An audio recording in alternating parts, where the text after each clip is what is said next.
šogad septembrī veikta aptauja. Ko tad iedzīvotājs zina un ko nezina par savu asinsspiedienu un tā svarīgumu ikdienas dzīvē?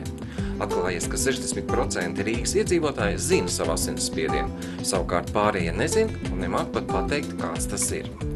58% vairāk nekā puse zina, ka vesela cilvēka asinsspiediens ir 120/80. Bet 71% apzinās un saprot, ka paaugstināta asinsspiediena gadījumā jādodas pie ģimenes ārsta. Ģimenes ārsts ir pirmais, pie kura būtu jāgriežās paaugstināta asinsspiediena gadījumā, tāpēc tā šoreiz darījām arī mēs. Parasti subjektīvi viņš sūdzās par galvas sāpēm, galvas reiboņiem vai kaut kādām sirdsklauvēm vai sāpēm sirdī. Protams, ja parādās redzes vai kā dzirdes traucējumi, jāgriežās pie ārsta noteikti. Potīšu tūskas vai elpas trūkumi vai žņaudzošās sajūtas sirdī noteikti. Tas ir tādi pirmie simptomi, kad ir jāgriežās pie ārsta. Tas draud ar galvenokārt ar insulta risku, paaugstināto risku ar koronārās sirds slimības vai tajā starpā stenokardiju vai miokarda infarktu un tiem pašiem perifēriem artērijas slimībām un cukura diabetu un arī nieru slimību, tādu beigu stādi attīstību. Smēķēšana, ja? Vēdera aptaukošanās, vispār abdomināla aptaukošanās. Noteikti cukura diabets, noteikti holesterīna līmeņa maiņa, perifēru asinsrites saslimšana vai kāda metabolija sindromi. Gan fiziskai aktivitātei ir jābūt dozētai fiziskai slodzei, gan arī kaut kādiem emocionālām, jāizvairās no emocionālām pārslodzēm. Jāierobežo sāls daudzums, tas ir 4-6 gramu diennaktī.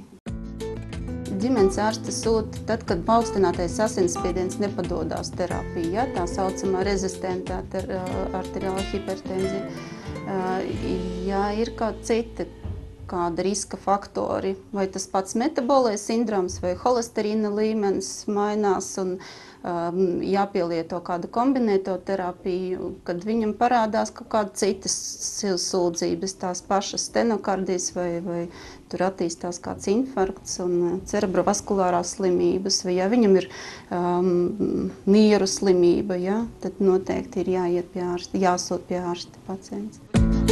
2009. Gada aptauja rāda, ka paaugstināts asinsspiediens ir 45% aptaujāto. Savukārt Rīgā šis rādītājs sasniedz pat 57%. Ir jābūt aparātiem noteikti, kur manžete ir pret sirdi, ja? Ne kaut kur ne uz pirksta vai apakšdēla, bet tāda standarta manžeta pielietojuma. Noteikti ir cilvēkam jāatpūšās vismaz 5 minūtes, ja? Viņš nedrīkst nestaigāt, nerunāt mērīšanas laikā. Un pirms ēšanas noteikti, ja, un pirms zāļu lietošanas, ja viņš tādu lieto. Samazināt paaugstinātu asinsspiedienu var atmetot smēķēšanu, samazinot lieko svaru, jāizvairās no nelabvēlīgām emocionālām pārslodzēm un jānodarbojas ar fiziskām aktivitātēm. Jāmazina sāls patēriņš un, lietojot medikamentus, kur lietošanas pārtraukšana bez ārsta ziņas, var novest pie nelabvēlīgām sekām. Kad viņš ir pēkšņi pārtraucis zāles, tad noteikti tas noved atkal pie tiem pašiem infarktiem un insultiem. Ja? Raidījuma laikā mēs atkal gaidām jūsu zvanus. Uz jautājumiem atbildēsim mūsu piektdienas raidījumā.